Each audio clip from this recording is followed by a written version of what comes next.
आप सभी को नमस्कार।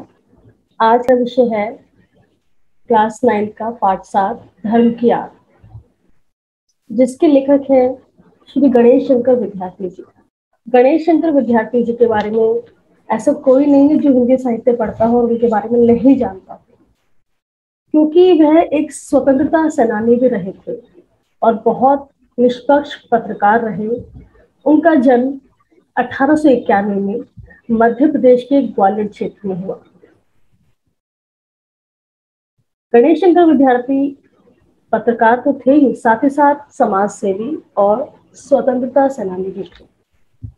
उनका जन्म, जैसा मैंने आपको बताया, कि 1891 में हुआ था। तो आप अनुमान लगा पा रहे होंगे कि ये किस समय की बात की जा रही है, जब हमारा देश आजाद नहीं था।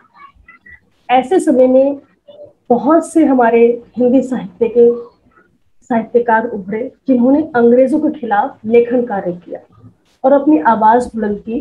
जो भी अत्याचार अंग्रेजी शासक भारतीयों के साथ कर रहे थे, उनमें ही एक जाना माना नाम गणेश शंकर विद्यार्थी का भी था। उनका कार्यक्षेत्र था पत्रकार, समाज सेवी, स्वतंत्रता सेनानी और राजनीतिज्ञ थे। उनके सर्वश्रेष्ठ लेखन के लिए उन्हें पुरस्कार भी दिया गया और ये जो सम्मान है, इसे गणेश शंकर विद्यार्थी पुरस्कार के नाम से आज हमारी भारत सरकार चला रही है। 2020 में जिन्होंने हाल ही में इस सम्मान से जो सम्मानित हुए हैं, वो है वरिष्ठ पत्रकार के.जी. सुरेश, जिनको गणेश शंकर विद्यार्थी पुरस्कार दिया गया है। किसी भी व्यक्ति को उसके नाम पर पुरस्कृत करना सामान्य सी बात नहीं है। जाहिर सी बात है, वो व्यक्ति अपने जीवन काल में कुछ ऐसा अद्भुत काम करके गया होगा, जिससे उसे भारत सरकार सम्मानित कर रही है और इतिहास के पन्नों पर उनका नाम आज दर्ज है। गणेश शंकर विद्यार्थी जी का जो नाम है विद्यार्थी, वो उनका उपनाम है विद्यार्थी। उनके जो साहित्यिक गुरु थे वो थे महावीर प्रसाद द्विवेदी जी। उन्होंने आजादी की अलग जगाने में बहुत बड़ा योगदान दिया। उन्होंने अंग्रेजों के काले चिट्ठों को खोला। जिस प्रकार से प्रेमचंद भी एक अलग नाम से अंग्रेजी सत्ता के बारे में लिख रहे थे, उनके दुर्व्यवहार के बारे में लिख रहे थे, उसी प्रकार से गणेश शंकर विद्यार्थी जी ने भी अंग्रेजों का विरोध किया अपनी लेखनी के माध्यम से। विद्यार्थी जी की जो जीवन का समय था वो ज्यादातर जेल में बीता। उसका मुख्य कारण वह एक स्वतंत्रता सेनानी थे। जाहिर सी बात है, जो भी अंग्रेजों के खिलाफ आवाज उठाएगा, अंग्रेजी हुकूमत उसे सुनने वाली तो नहीं थी, उसकी आवाज को दबाया जाएगा। ठीक ऐसी ही चीजों का सामना गणेश शंकर विद्यार्थी को भी करना पड़ा। बच्चों, आप सभी ने प्रेमचंद जी के बारे में पढ़ा होगा। प्रेमचंद जी ने भी बहुत सी रचनाएं लिखी, जैसे आप कक्षा 10 में बड़े भाई साहब पढ़ते हैं, दो बैलों की कथा, ईदगाह कहानियां आदि पढ़ते हैं।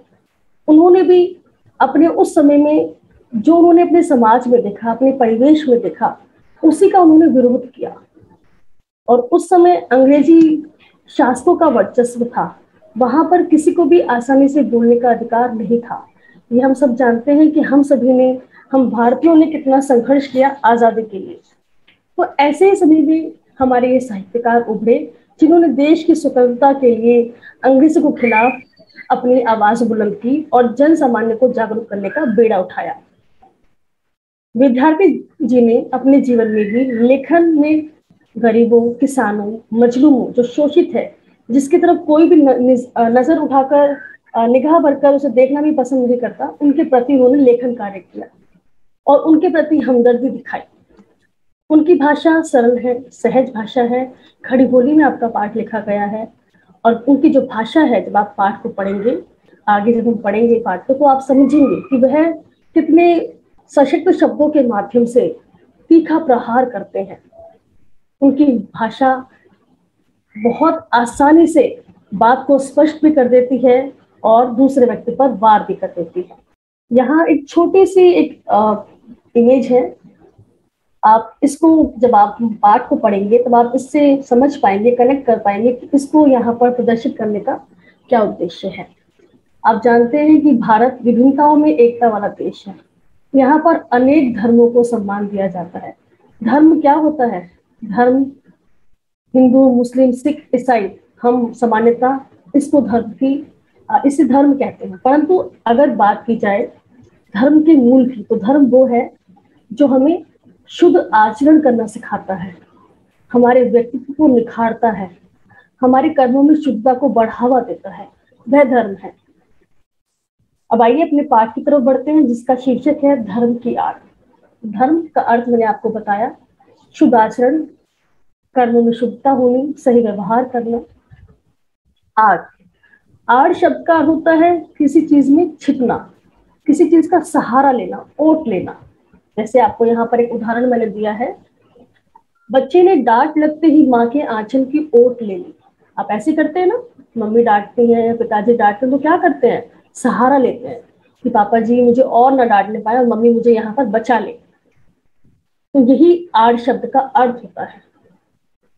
इसी प्रकार से हमारे भारत में, या भारत में कहिए या विश्व में कहिए, धर्म की आड़ ली जाती है, धर्म का सहारा लिया जाता है। ऐसे बहुत से लोग हैं जो धर्म का दुरुपयोग कर रहे हैं। मैंने आपको क्या बताया कि धर्म हमें शुद्ध आचरण, सदाचार सिखाता है।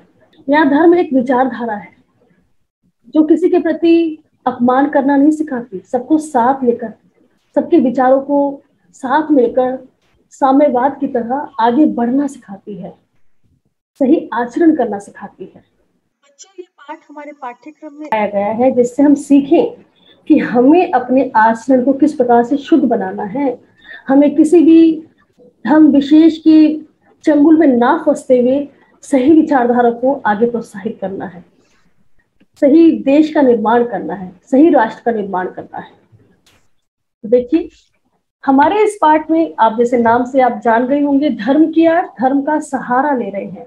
गणेश विद्यार्थी बताते हैं कि किस प्रकार से सत्ता में बैठे लोग, या कह लीजिए जो पंडित, मौलवी, पारसी जो होते हैं, जो धर्म का पूरा बीड़ा उठाए बैठे हैं और सभी को ज्ञान दे रहे हैं, जन सामान्य को आपस में ये लोग लड़ाते हैं और क्या करते हैं? अपनी सत्ता को मजबूत करते हैं।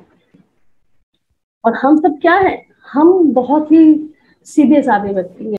तो हमारे लेखक इसी बात पर कटाक्ष कर रहे हैं, व्यंग कर रहे हैं, तीखा प्रहार कर रहे हैं उन पंडित, उन मौलवियों के प्रति, उन राजनीतिक सत्ताधारियों के प्रति इस पाठ में। तो लेखक भारत की दुर्व्यवस्था पर तो प्रहार कर ही रहे हैं, तो बता ही रहे हैं कि भारत में किस प्रकार से संकुचित मानसिकता है, लोग उससे बाहर सोच ही नहीं पा रहे हैं, वो धर्म के सही मूल को समझ ही नहीं पा रहे हैं, शुद्ध आचरण पर बल दे ही नहीं पा रहे हैं।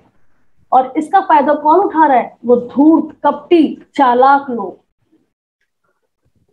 जो धर्म और ईमान के नाम पर उनसे अपने मन मुताबिक काम कराते हैं।